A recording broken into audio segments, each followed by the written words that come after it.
ध्यानाभ्यास के लिए कृपया अपने नेत्रों को बंद कर लीजिए।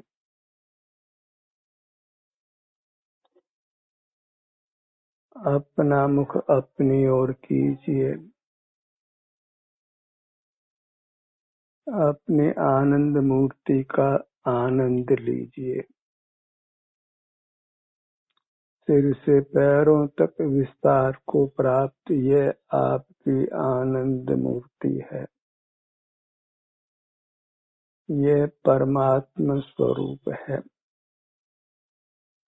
आँखों से मनुष्य काया देखकर हम अपने आप को मनुष्य मानने लगते हैं, पर नेत्र बंद कर अंतर में देखिए, आप आनंद मूर्ति परमात्मा है। आनंद घन है, निर्विकल्प है, शांति स्वरूप है। अंतर में युक्त रहते हैं तो आप उत्तम स्वास्थ्य को पाते हैं, रोगादि से ग्रसित नहीं होते, इंद्रियां कुशल रहती है, वचन शक्ति भी निर्दोष रहती है, स्मरण शक्ति भी अच्छी रहती है। आप स्वावलंबी रहते हैं, निराकुल रहते हैं, वीतराग रहते हैं। ऐसे अनगिनत लाभों के लिए नेत्रों को बंद कर अपने अमूर्त शरीर का एहसास कीजिए। यही जिनेंद्र होना है, वीतराग होना है, परमात्मा होना है, संसार सागर से पार उतरना है। इतना सीधा सरल उपाय है जन्म मरण का अभाव करने का। बस नेत्र बंद कर अपने अमूर्त शरीर का एहसास संवेदन अनुभव करते हुए रहिए, और यह करते हुए भी नाना बाह्य पदार्थ आपके ज्ञान में आकर आपके ध्यान में विघ्न करते हैं। उसका एक ही हेतु है कि हमको इंद्रिय ज्ञान का निरोध नहीं वर्तता है। हम इंद्रिय ज्ञान को बुरा नहीं जानते हैं, इसलिए पदार्थों को निसंक होकर जानते देखते रहते हैं। यही हमारी निरलकल वृत्ति है,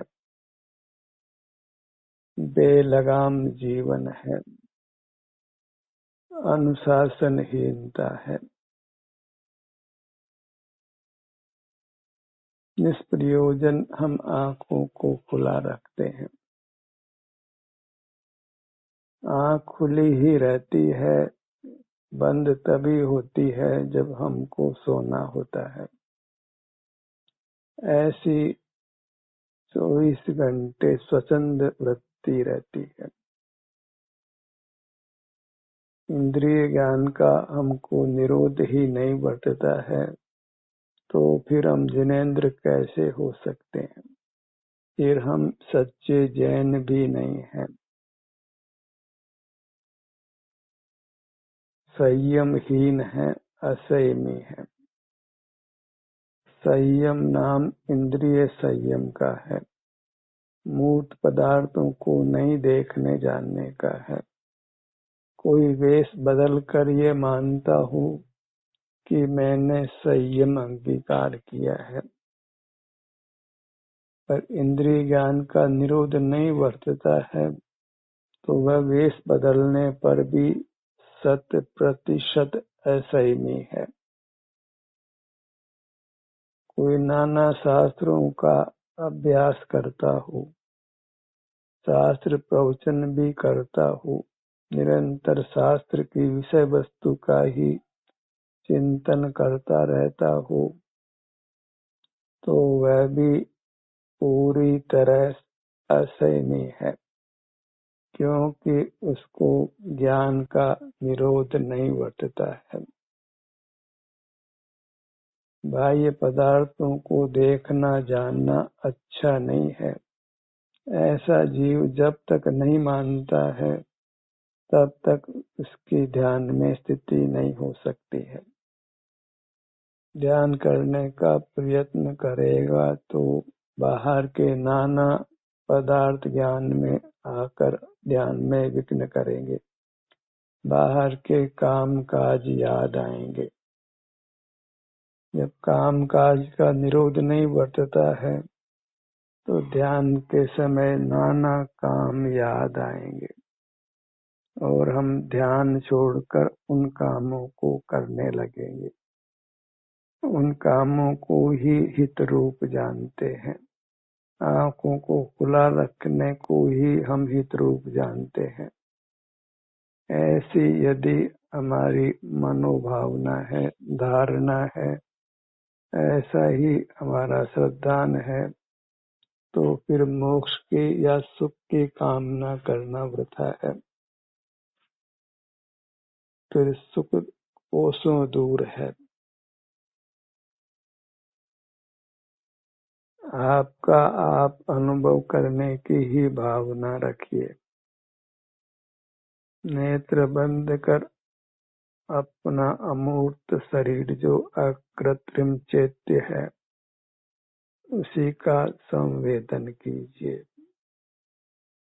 हम बने बनाए अंतर में परमात्मा है। प्रकट परमात्मा तब हूँ जब बने बनाए परमात्मा के सन्मुख रहें। धन का फल तभी है जो हम धन का भोग करें। बने बनाए परमात्मा होने का फल तभी है जब बने बनाए परमात्मा के सन्मुख रहें। अपने विस्तार को परमात्मा बना है, पर प्रकट परमात्मा तब होते हैं जब हम अपने विस्तार के सन्मुख रहते हैं। वस्तु को दो भागों में विभाजित करिए, एक उसका विस्तार, एक उसकी वृत्ति। विस्तार को दिव्यपना है।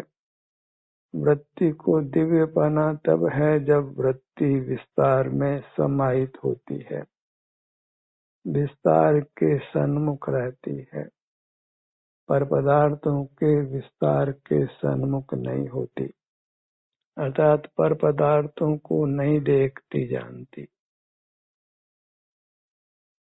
सुख दुख वृत्ति में ही होता है।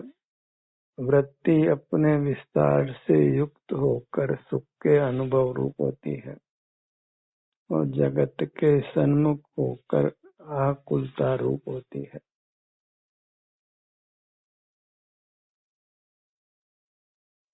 अपनी दृष्टि को सिर से पैरों तक फैलाइए, संवेदन रूप करिए, अर्थात यहाँ जो भी सुख दुख की अवस्था प्रकट है उसके अनुभव रूप रहे, संवेदन रूप रहे।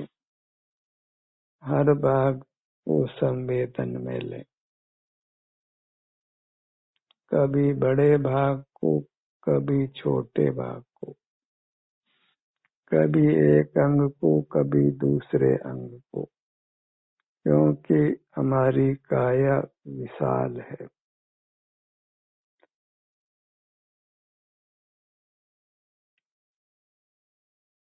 अपने मुखमंडल को लक्ष्य में लीजिए। जो मूर्त प्रतिमा का दर्शन करते हैं उनको चाहिए कि वे अपने अमूर्त मुखमंडल का भी दर्शन करें।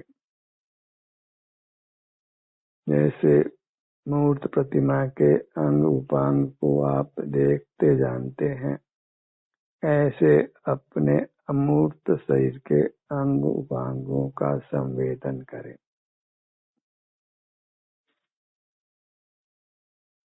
और फिर अपने अंग उपांगों के ही सन्मुख रहना है, अपना ही संवेदन करते हुए रहना है। इस प्रकार शीघ्र ही परमात्मा रूप को प्रकट कर लेना है। जिस परमात्मा की सारा लोक वंदना करता है, नमन करता है, वही परमात्मा आपने हो जाना है।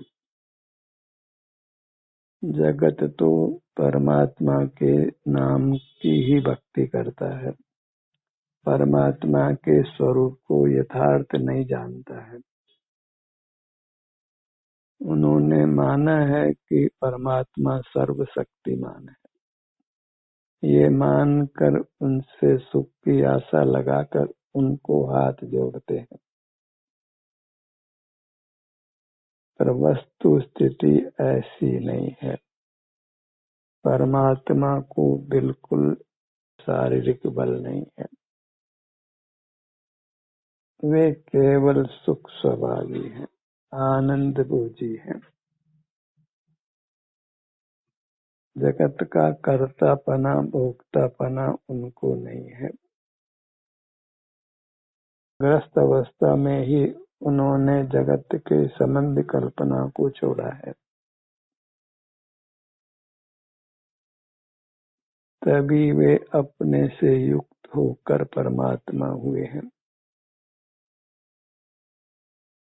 आपने अभी वेश अंगीकार किया है या नहीं अंगीकार किया है, आप अपना ध्यान करते हैं, अपना संवेदन करते हैं, तो आप मोक्ष मार्गी हैं। वेश की प्रधानता नहीं है, ये मोही जगत ही वेश को प्रदान करता है। और यही रात दिन गीत गाता है कि मुनि बने बिना मोक्ष नहीं हो सकता है। गृहस्थ को आत्म ध्यान नहीं हो सकता है, पर जो भी संगी प्राणी है वह अपना अनुभव कर मोक्ष मार्ग में पदार्पण कर सकता है।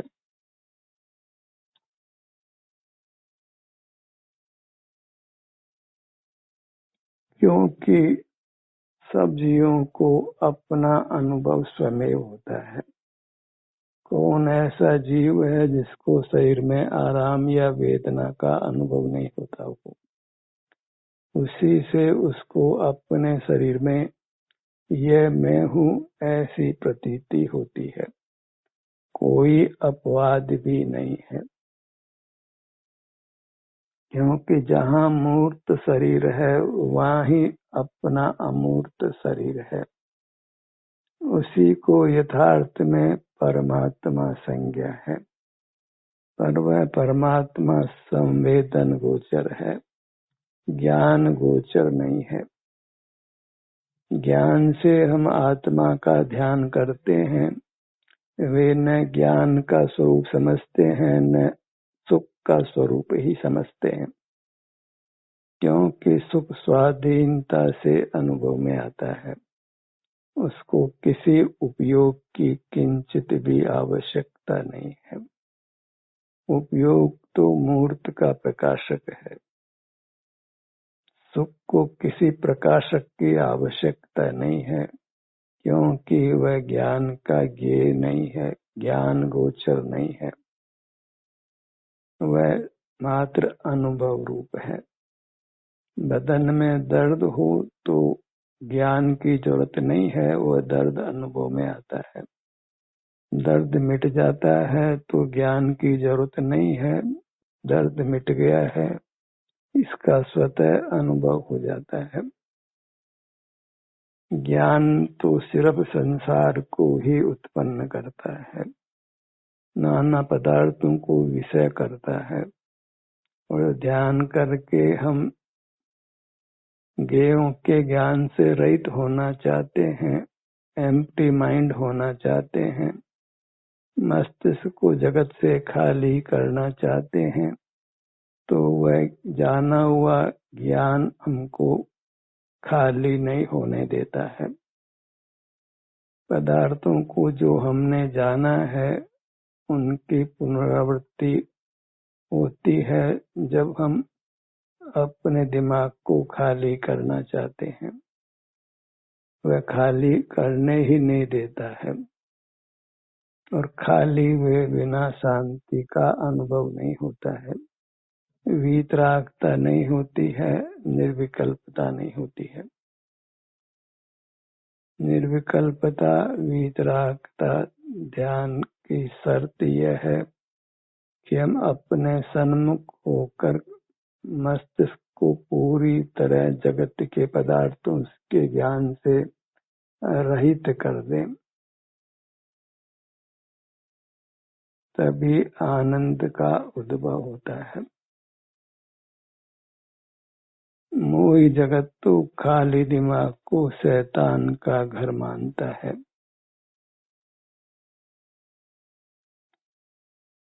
क्योंकि वह खाली दिमाग हो ही नहीं पाता है। एक बार जीव खाली दिमाग हो, जो स्वानुभव में होता है, तो ज्ञान की सारी महिमा उड़ जाती है, कपूर हो जाती है। ज्ञान ही अनुभव में बाधक लगता है। नाना जाने हुए विषय हमारे पटल पर उत्पन्न हो जाते हैं और स्वसंवेदन नहीं हो पाता है, तो फिर हम नेत्रों को बंद भी नहीं रख पाते हैं, मन को विचारों से शून्य नहीं कर पाते हैं, फिर वचन चेष्टा भी होती है, काय चेष्टा भी होती है। सब प्रकार से कर्मों का आगमन होता रहता है, बंद होता रहता है। सुख की कामना है तो एक ही भावना भाई ये कि जगत से जानने का संबंध तोड़ना है, जगत को जानने का संबंध तोड़ना है, अपने अनुभव रूप रहना है, तो फिर जगत आपके उपयोग में नहीं आएगा, उसका स्मरण नहीं होगा, तो आप वीतराग रहेंगे, निराकुल रहेंगे, स्वस्थ रहेंगे। सारा जगत ही ज्ञान के गीत गाता है, उस बहाव में हमको शामिल नहीं होना है। ध्यान विरल जीवों को ही होता है, तो विरल जीव ही ध्यान करते हैं। लगभग सर्वराशि ही ज्ञान करती रहती है। ज्ञान के निरोध की आवश्यकता उनको तभी भाषित होती है जब वे सोना चाहते हैं।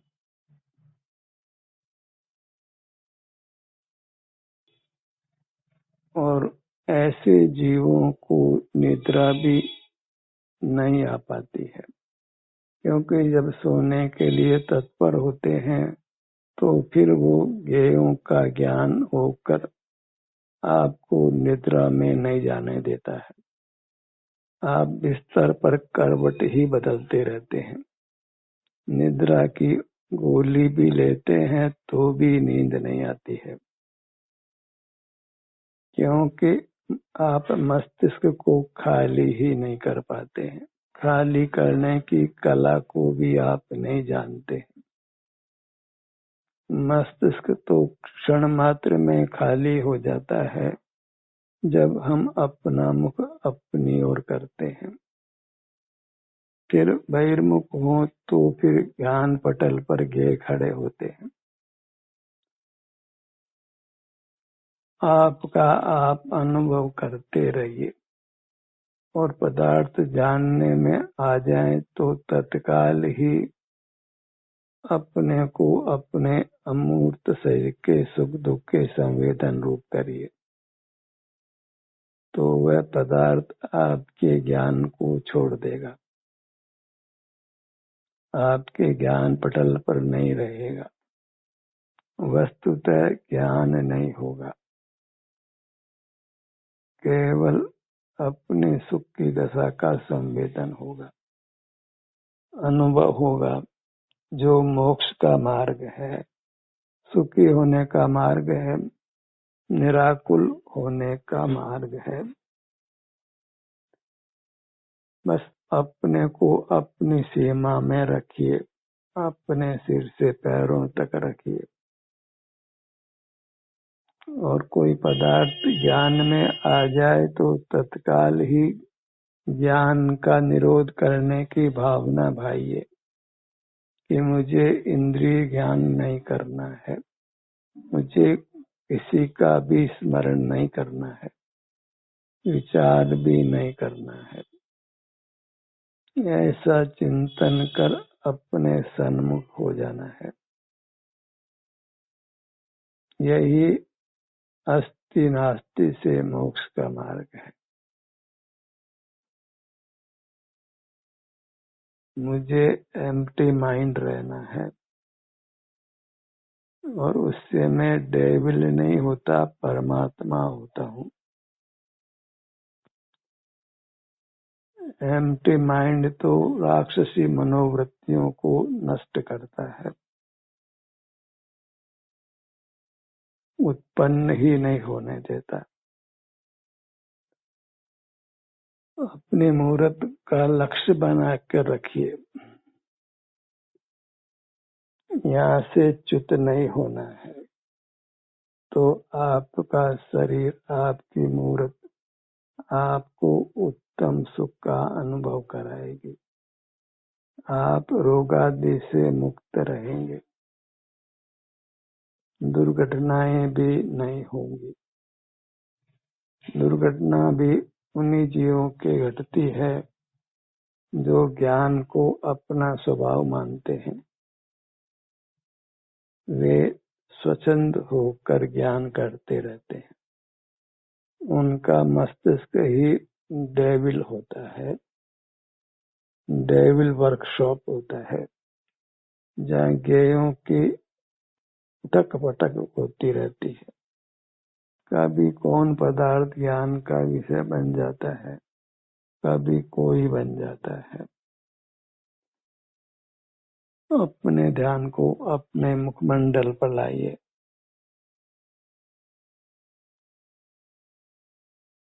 गर्दन का भाग,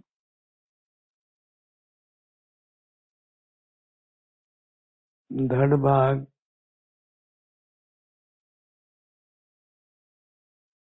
सीना, पेट, पीठ, इस प्रकार हम अगर अंतर यात्रा करें तो 2 घड़ी में जीव परमात्मा होता है। ऐसी अपने ध्यान को अपने अंग उपांगों पर लाने की महिमा है। अपना हर अंग उपांग दिव्य है, परमात्म रूप है। किसी प्रकार अपना विस्तार निंदा करने योग्य नहीं है। इसकी जितनी स्तुति की जाए उतनी कम है।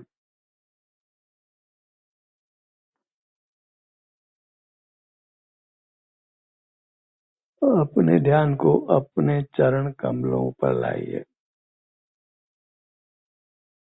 फिर अपने चरण कमलों के सुख की स्थिति का संवेदन करिए।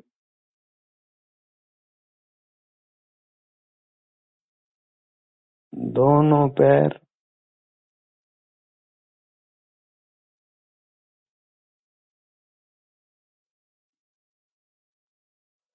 सुखी होने के लिए केवल अपने को पाना है, अपनी चिन्मूर्त को पाना है, उसी के सन्मुख रहना है।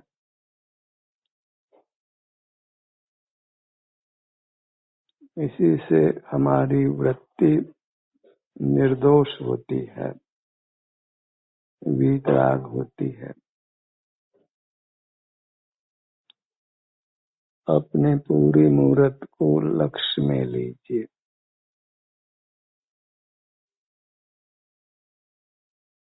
सिर से प्रारंभ कर हर भाग का संवेदन करते हुए पांव की तली तक पहुंचना है। फिर पांव की तली से प्रारंभ कर हर भाग का अनुभव संवेदन करते हुए सिर के भाग तक आना है।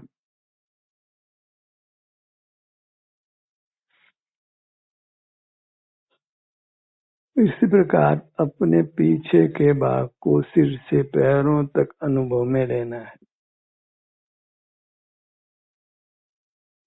काम अत्यंत सुगम है और फल अत्यंत महान है।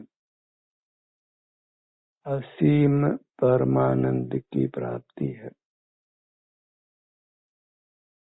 अपने सन्मुख रहें तो वह आनंद की धारा कभी समाप्त होने वाली नहीं है। ध्यान का ये सत्र यहीं समाप्त होता है।